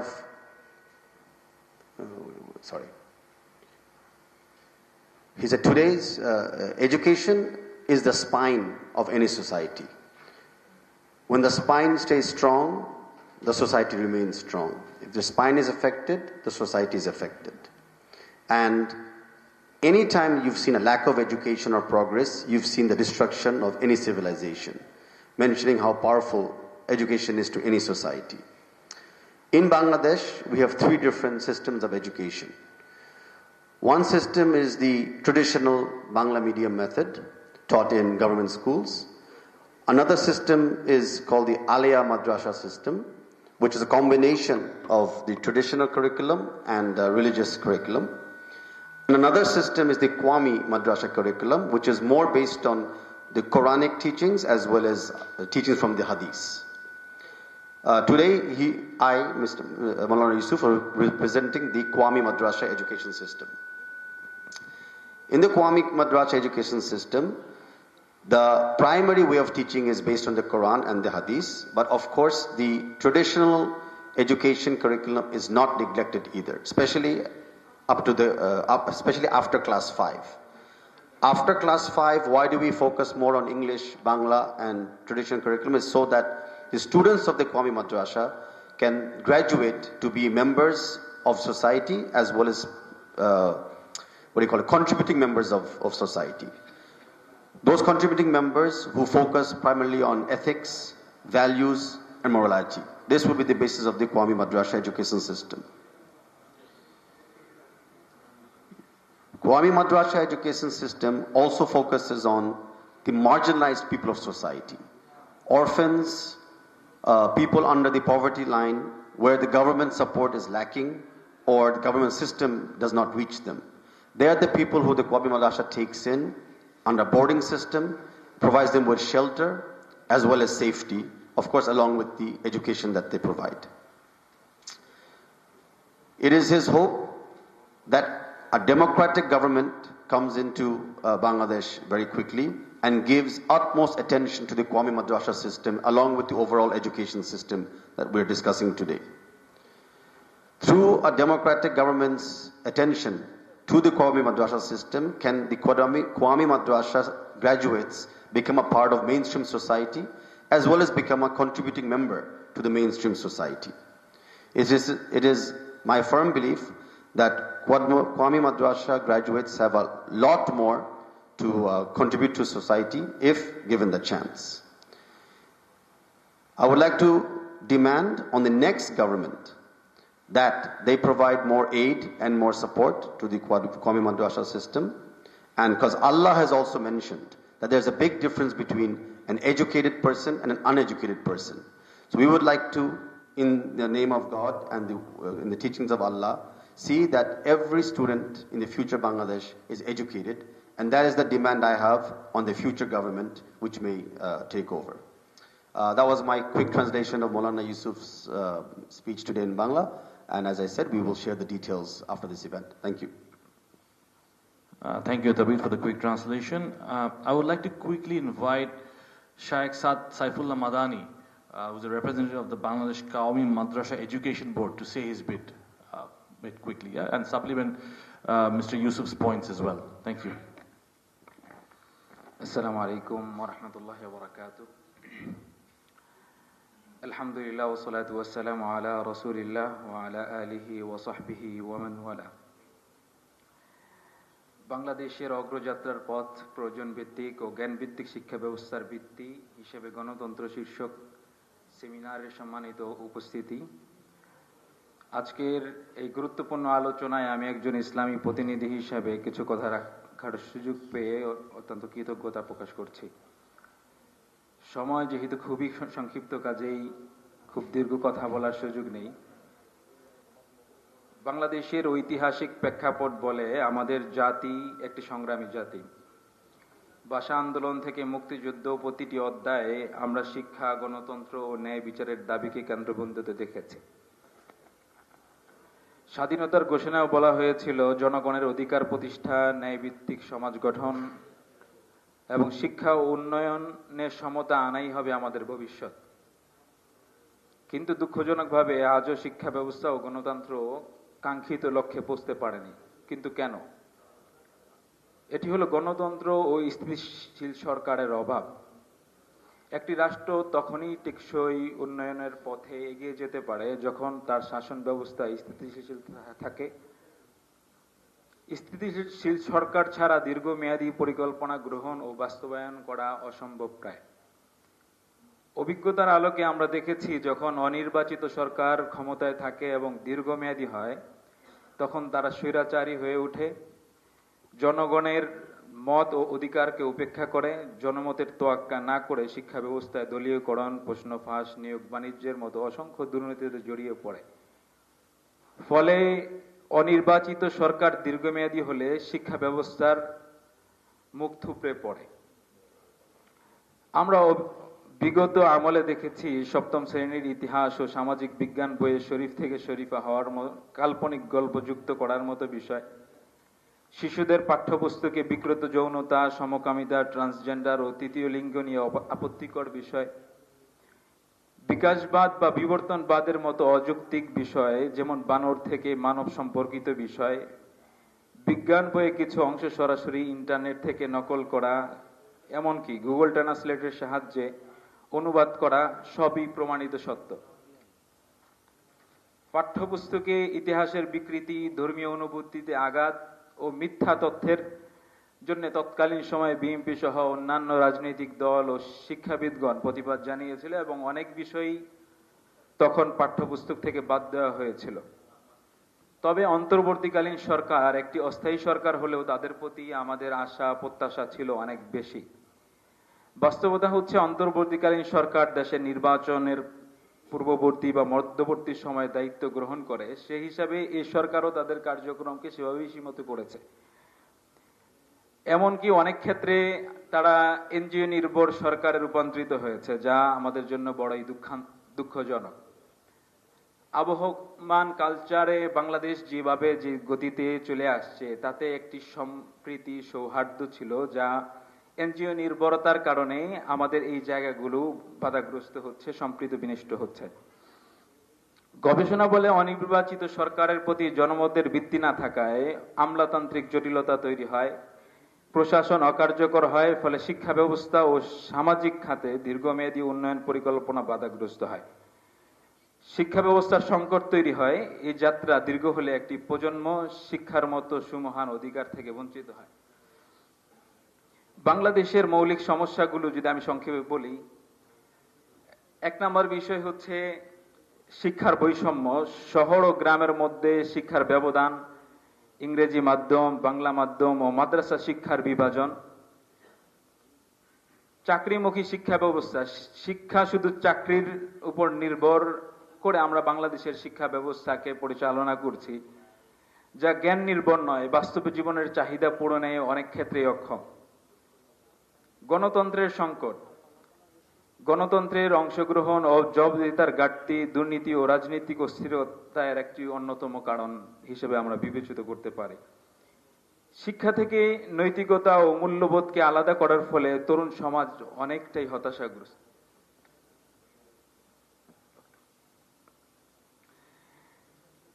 এক্ষেত্রে ইসলাম শিক্ষা ও গণতন্ত্র এই দুটোকে অবিচ্ছেদ্য করে রেখেছে। যেমন কোরআন কারীমে প্রথম শব্দ যে আয়াতটি নাজিল হয়েছে ইকরা, অর্থাৎ হচ্ছে পড়ো। কাজেই আমরা কথা তো সবাই বলি যে শিক্ষাই জাতির মেরুদণ্ড, কোরআনও এই কথা সবার প্রথম বলে ইকরা। দ্বিতীয় নাম্বার বিষয়, ইসলাম তথা কোরআনে এসেছে শুরা বা পরামর্শ ভিত্তিক গণতন্ত্রের উপর জোর দিয়েছে। কোরআন বলেছে ওয়া আমরুহুম শুরা বাইনাহুম। অতএব আমাদের শিক্ষা হবে জ্ঞান নির্ভর ও চাহিদা ভিত্তিক এবং রাজনৈতিক হবে অংশগ্রহণমূলক ও জনগণের কল্যাণমুখী। আসলে অনেক বিষয় যেগুলো আলোচনায় আনতে হয়, কিন্তু সময়ের খুবই স্বল্পতার কারণে সব বিষয়গুলো তুলে আনা সম্ভব না। তবে আমি সংক্ষিপ্ত 2টি পয়েন্ট বলতে চাই। এক হচ্ছে, বিগত সরকারের আমলে কওমি মাদ্রাসাকে সনদের স্বীকৃতি দিলেও কার্যত তা অকার্যকরী রয়ে গিয়েছে। যদি আমরা নির্বাচনের মধ্য দিয়ে একটি নির্বাচিত সরকারকে প্রতিষ্ঠিত করতে পারি, গণতান্ত্রিক সরকারকে রাষ্ট্র ব্যবস্থায় আমরা বসাতে পারি, আমরা আশা করি 50 লক্ষাধিক ছাত্রছাত্রীরা আমাদের কওমি মাদ্রাসা শিক্ষা ব্যবস্থায় পড়াশোনা করে, তাদের উচ্চ শিক্ষার ব্যবস্থা এবং সুন্দর কর্মসংস্থানের ব্যবস্থা হবে এবং এই মানুষগুলো মূলধারার সাথে সম্পৃক্ত হতে পারবে। সেজন্য আমরা এখানে খুবভাবে অনুভব করি যে একটি গণতান্ত্রিক শিক্ষা ব্যবস্থা এবং গণতন্ত্র যদি ফিরে আসে, দেশের স্থিতিশীলতা ফিরে আসবে, নতুন শিক্ষা ব্যবস্থায় সমৃদ্ধ হবে এবং ইনশাআল্লাহ আমরা নতুন একটি সমৃদ্ধ জাতি পাবো, সেই প্রত্যাশা করছি। জাযাকুমুল্লাহু খায়রান। আসসালামু আলাইকুম ওয়া রাহমাতুল্লাহি ওয়া বারাকাতুহু।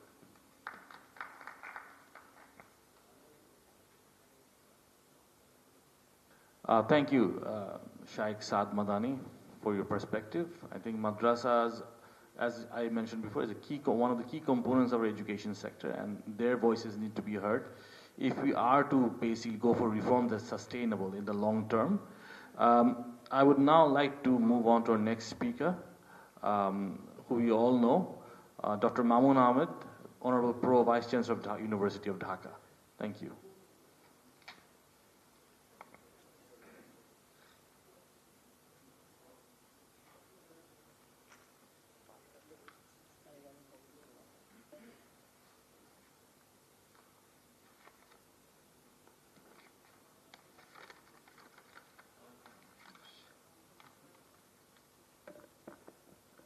Thank you, organizers, for organizing today's wonderful roundtable discussion. And also thank you for inviting me here. Honorable guests, discussants, and dear audience and friends from media, Assalamu alaikum, and very good noon to you all. I think the tone of the discussion is already set. It is, as I understand, it is mainly on the policy commitments on education and employment. That is also included in the 31-point charter of BNP. I'm a teacher by profession, and I know I deal with the students for long. I know their aspirations, their frustrations. I know their experience, their expectations. So I'd like to make few remarks and comments on the basis of mainly on the paper on my personal experience, and of course also referring to the recent youth survey of Bangladesh. The student young community of Bangladesh is now going through they are basically in a juncture. I would say they are in pivotal juncture.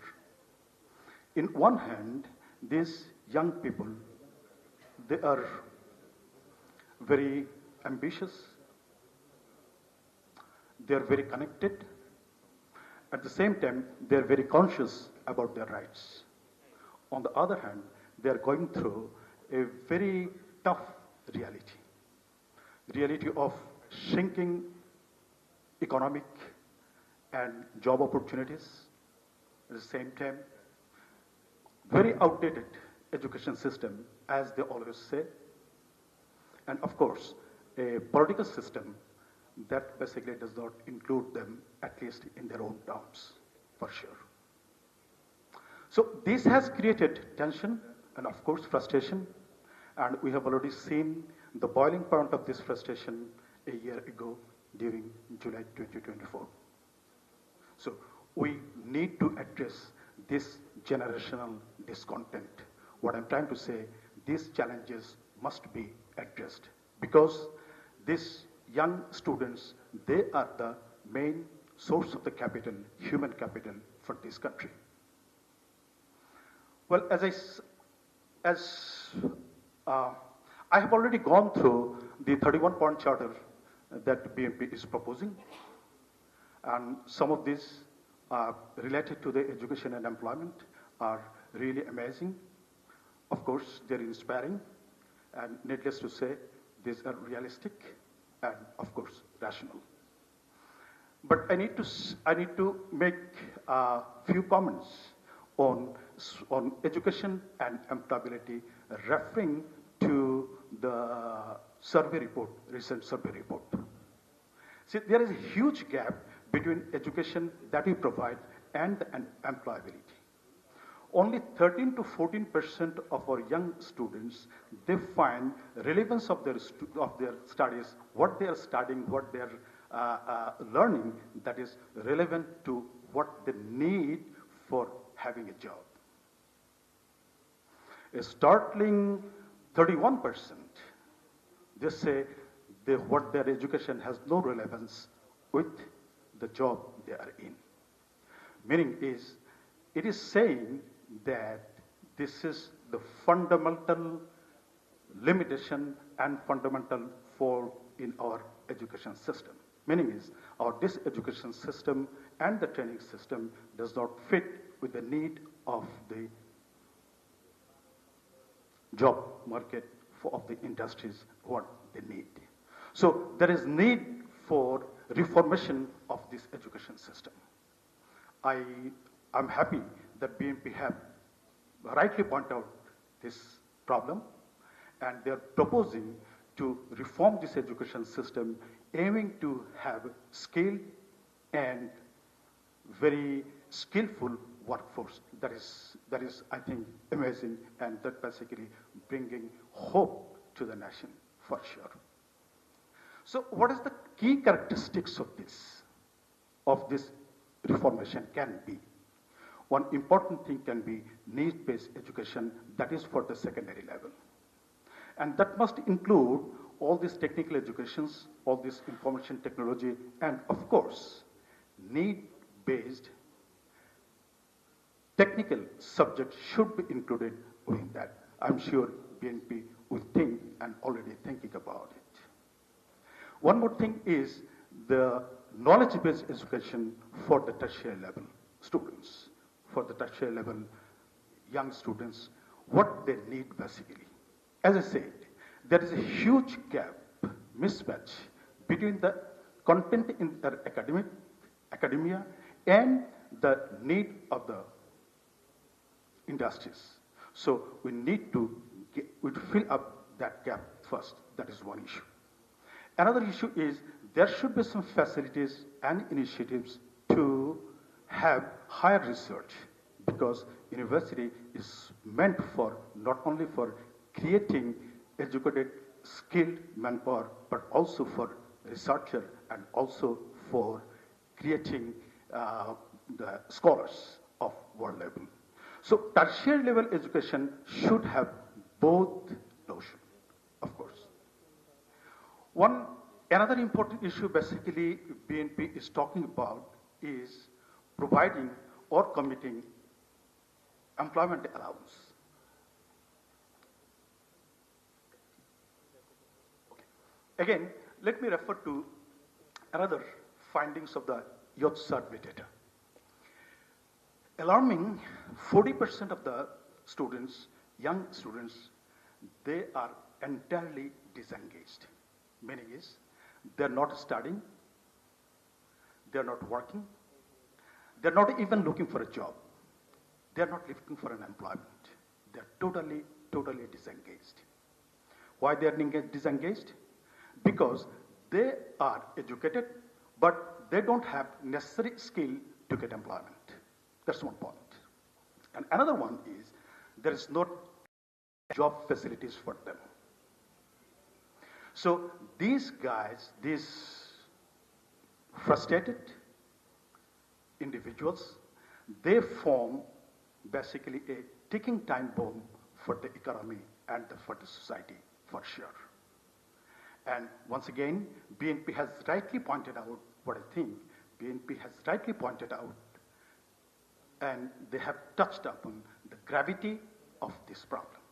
And they're coming up with a policy recommendation to provide like employment allowances for this section of the youth. And that is very important. And this allowance, that means unemployment allowance, what they commit will be for 1 year or until they get a job. And during that time, what they will do, they will provide them with necessary skill training. So this will, one way, this will basically ease their financial burdens, and at the same time, this will basically help them to get encouraged again to look for a job, look for employment, for sure. One important issue is increased allocation. What BNP is promising in their 31% charter is by increased allocation for the education sector. And they're promising 5%, which is way higher than what we are getting right at this moment. I think it is 2.5% right at this moment. And this is pretty close to the figure that UNESCO is proposing. That is amazing. And I'm sure that will help this country to create, to develop, and to have some real skilled, capable young workforce. Sure.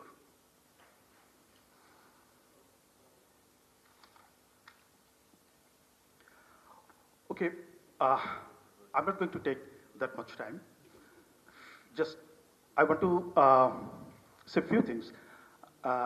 Like the policy commitments that is basically reflected in the 31-point charter. Some of these are wonderful, amazing for sure, but you need to include some more issues that I'm trying to say. One is inclusion of teaching of ethics, ethics and value system. You know, with more than 15 years of autocratic regime we were in, the country is witnessing erosion of values in the society, and the ethical standard is falling down. So we must restore it.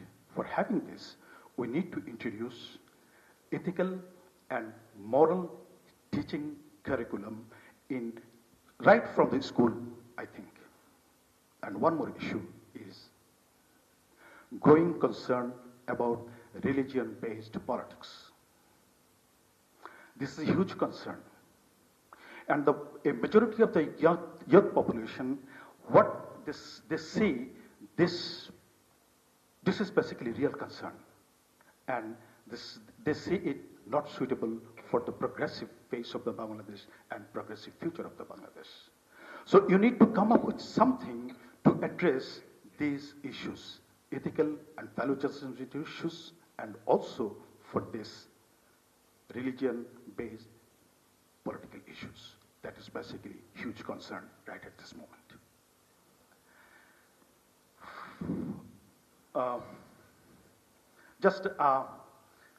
Finally, I would say a few words about the issue of democracy and the political issues. The young people, basically, what we encounter with, they see all the discrepancies and inequalities in the economy and in the society. These are basically a reflection of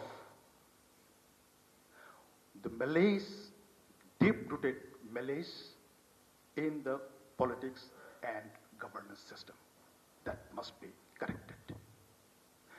And the education, as far as this education, the politics within the education, with the educational institutions are concerned, that must be addressed.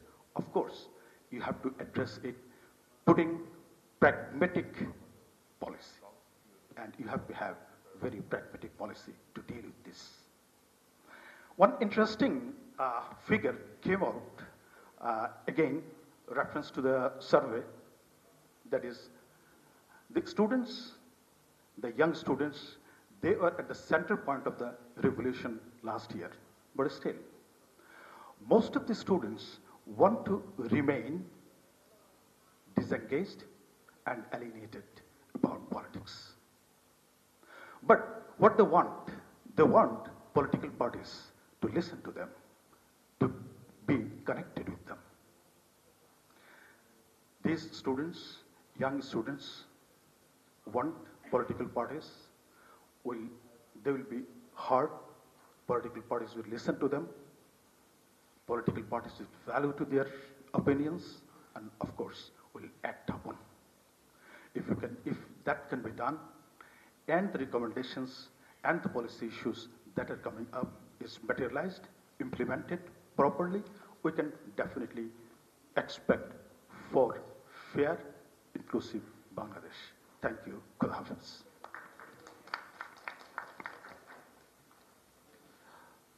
Thank you, Dr. Mamun Ahmed. I think you raised a very key point about education in ethics and values, which I think is something that we can consider.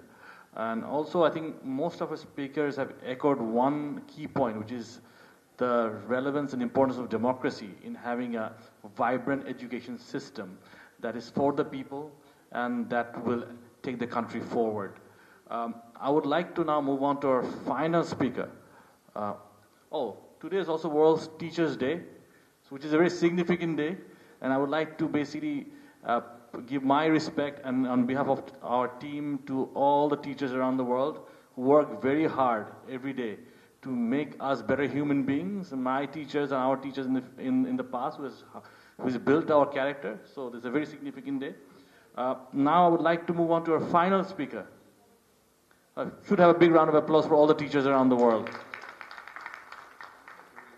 Now I would like to move on to our last speaker of the day, Dr. A.S.M. Amanullah, who is the Honorable Vice Chancellor of National University, to make his speech and give us some valuable insights as well. Thank you.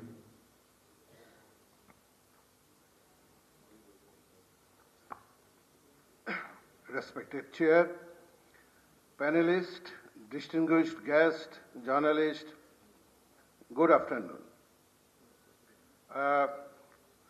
There are some privileges to to speak at the last, and there are some negative points too.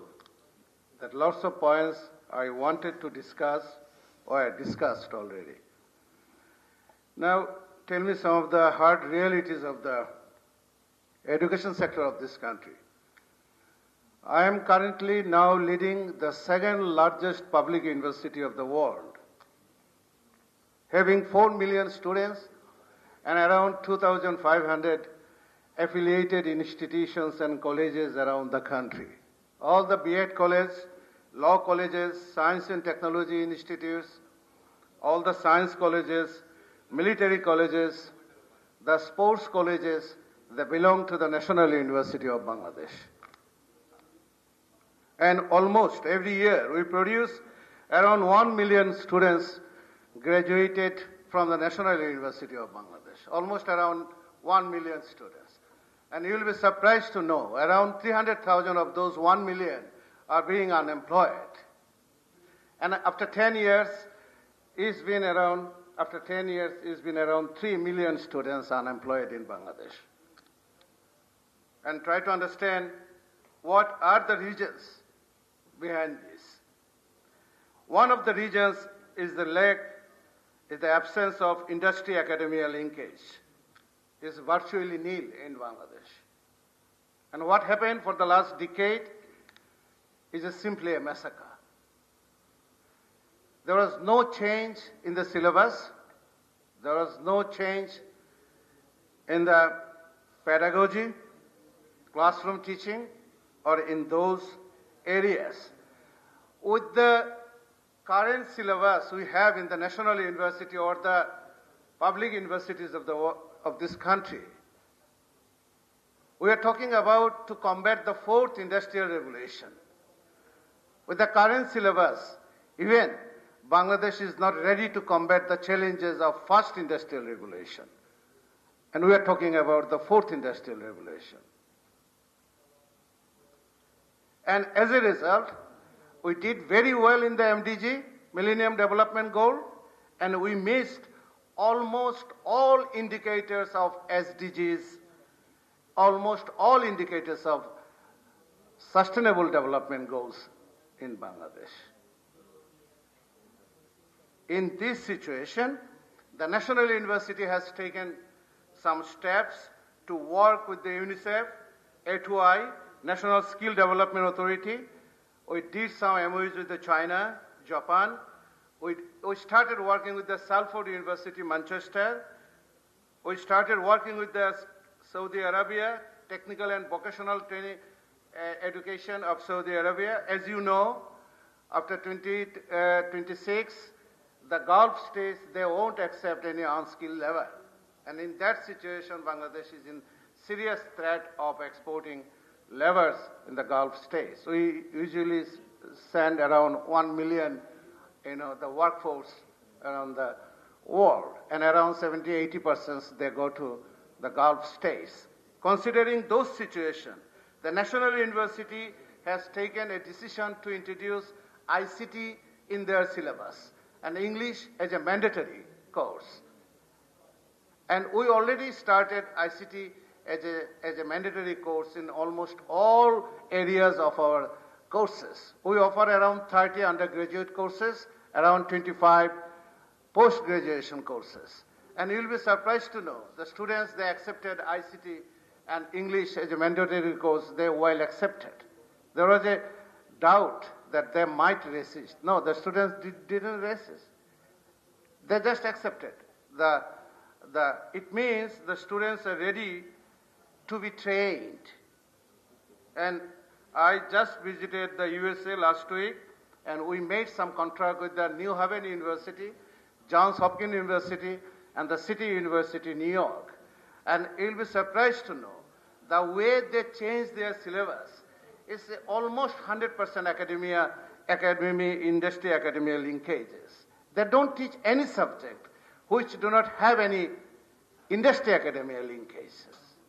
I visited Japan last year, China, almost similar situation. And you'll be surprised to know with the same GDP per capita, with the same per capita income before 1971 or after 1971, after the independence of this country, we started with the same per capita income. Bangladesh, Indonesia, Malaysia, Singapore, Vietnam, China, almost similar, is around $400 per capita income. And for the last 53 years, the Singapore has become one of the highest per capita income in the world. China has become one of the superpowers. And the South Korea, and you see the progress of the Malaysia and in other parts of this region. And in 1994, Professor Wahidul Haq, he is an acclaimed economist working in the UNDP. In 1994, he said, if you invest $1 in the education sector, it will come around with the $300 after 1 decade. And that formula followed by the Singapore, the Malaysia, the China, the Japan. I'm giving you an example. The City University I visited last week, they spent $2 billion just to renovate a physics lab. They produced 16 Nobel laureates. The City College of New York, they produced 16 Nobel laureates. So we need investment. With 1.7% of the GDP, with the investing 1.7% of the GDP, if you want to change the education system of this country, impossible. It is simply impossible. It's not possible. You are treating the primary education teacher as a third-class employee and asking him to produce a first-class citizen for this country. It is totally impossible. So these are the issues we need to discuss. These are the issues we need to bring into the table. So, you see, currently we have around 130 million people working overseas. In the Gulf states, is around 100 million only in the Gulf states. And they send around $50 billion as a remittance. $25 billion is in the bank and $25 billion as a informal way. We call it as a hundi. Only one skill, only one soft skill, if we could provide to those who are going to overseas every year, around 1 million expatriate workers from Bangladesh. And if their salary is around 50% increase, we are going there with the 30,000, 40,000, 50,000 Dhaka, $300, $400 per month. And even the Nepal, the workers from Nepal and the Sri Lanka and India, 3 times, they charge 3 times. If we could train them with a single soft skill, that $50 billion could be $100 billion in next 5-6 years of time. The foreign remittance. These are the areas we overlooked for the last one decade. And we talked about the development. We talked about development of pillars. So we consider pillars, if there are so many pillars, there is a development. The real development is investing in the education. You look China, you look Japan, you look South Korea. And I gave you the names of some other countries at the same time we evaluated. You know, the investment they made. We have teachers, I have teachers. I have millions of teachers around the country with the 495 upazilas. They are working in the honors master's colleges without any MPO. They are working there with only 5, 6, 10,000 BD Dhaka. It's $100, not even $100 per month. They are teaching in the colleges, honors, masters. How come they could produce the world-class citizens? These are the areas we need to discuss. We need to bring into the table. I believe, as I met several times the late Shaykh President Ziaur Rahman, I have had the privilege to meet him several times. I have had the privilege to meet Begum Khaleda Zia several times. I met the acting chairman of BNP a couple of months ago in London. As I understand from their perception, from their ideas, from their dedication towards this country, if these people could get a chance to run this country, the way they are designing now the education system, it could produce one of the best education systems in the world. But we must give them the chance and the money required. We must give them the chance and the money required. We need $300 to achieve the SDGs. Currently we have only $1. How come we will achieve the SDGs, Sustainable Development Goals? So is there any money? Yeah, money is there. I'm working with the UNICEF. They are giving us some money. I talked to the World Bank and LDP. Money is not a problem. The problem is the accountability and the good governance. We just finished a $250 million project at the National University of Bangladesh. It's a $250 million project we just finished last year. And they're ready to give us another $500 million for next program. The money is not a problem. Money is there. But the question of accountability and good governance is a big issue. It's a big issue for education sector in Bangladesh. We are spending around a couple of billions of dollars for the monthly payment MPO sector in Bangladesh. And now is the time to assess why we are spending those billions of dollars every month, every year, and for what reason, if there is no industry academia linkage in our education. So these are the areas I had a very tough time to work with the National University of Bangladesh for the last 1 year. I tried my level best. The education system there is primordial. We are reforming their syllabuses and everything. We are reforming the exam system. We are reforming the other pedagogical aspects, and I'm getting some suggestions and ideas from the BNP's top ranking officials, and I'm very grateful and thankful to them that I'm getting support from them, and without any political will and without any political support, whatever we do in the education sector or in the health sector, in other sector in Bangladesh, without political support, it's not sustainable anymore. So if we want to change the fate of this country, we must follow the Professor Wahidul Haq's the notion of development, investing in the education and health. So investing in the education and health, you will get the next Singapore, you will get the next Malaysia, you will get the next South Korea, you will get the next Japan. There is no point that we are lagging behind. We did follow a very wrong way of development. In those areas, we need your support at the National University of Bangladesh. We started working with the TAFE. Somebody said here with the TAFE, from the back, he said about TAFE of Australia. We started working with the TAFE. The TAFE model is a very important, nice model, like the British Technical Education Board. We're talking with the British Technical Education Board also. So year 8, we will start year 8, and the dropout students, there will be some diploma, HND, certificate 1, certificate 2 courses, micro-credential programs for them, and of those who are studying the honors master, they will get with their own degree, they will get an extra certificate on in any area they choose from the basket. So that could be a solution for the higher education for reforming the higher education of this country. Again, I must say this is a very complex area. What we did to the education for the last 1 decade is simply a massacre. We just destroyed the higher education system of this country. And we often call the higher education is a fundamental right. And higher education is not a fundamental right.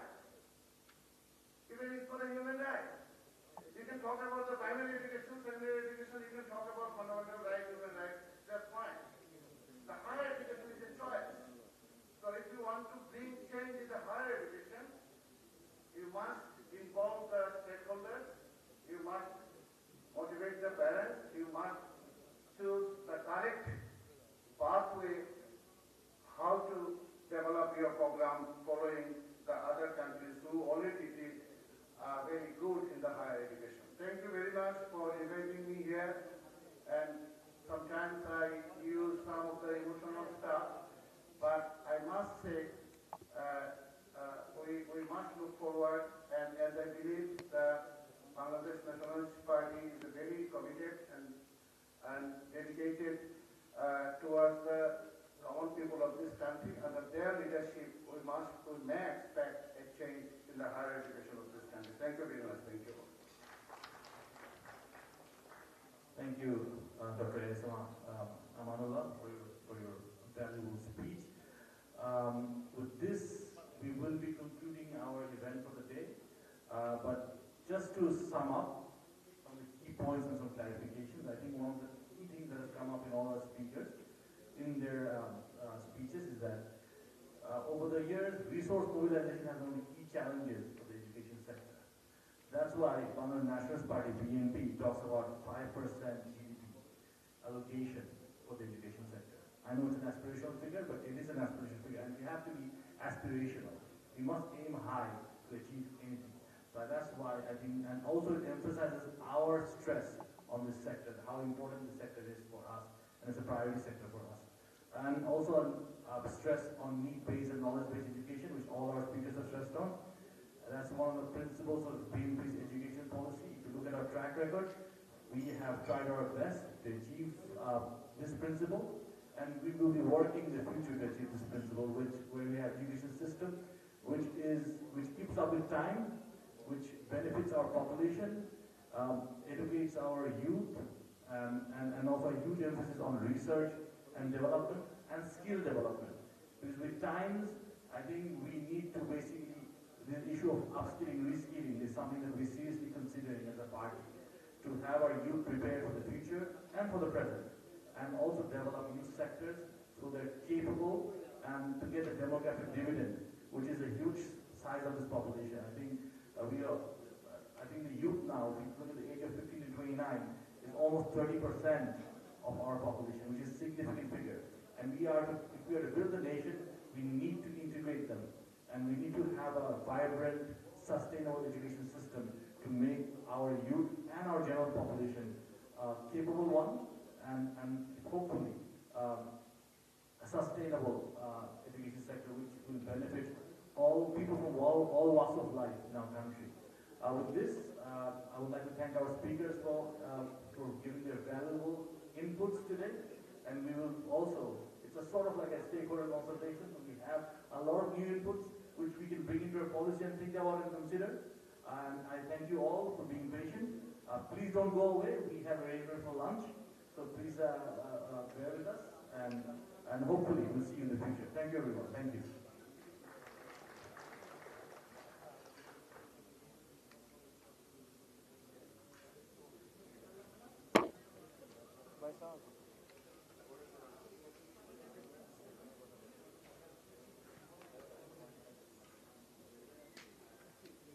Thank you so much, everyone, the esteemed guests, and the representatives from the various embassies and high positions here today. We are really grateful to you. So I would like to thank and appreciate that we have here the representatives from India, Korea, Japan, Netherlands, Iran, Norway, Maldives, Democracy International, France, Iran, Singapore, and the US Embassy. So we are really, really grateful to all of you to come here and give us your valuable time.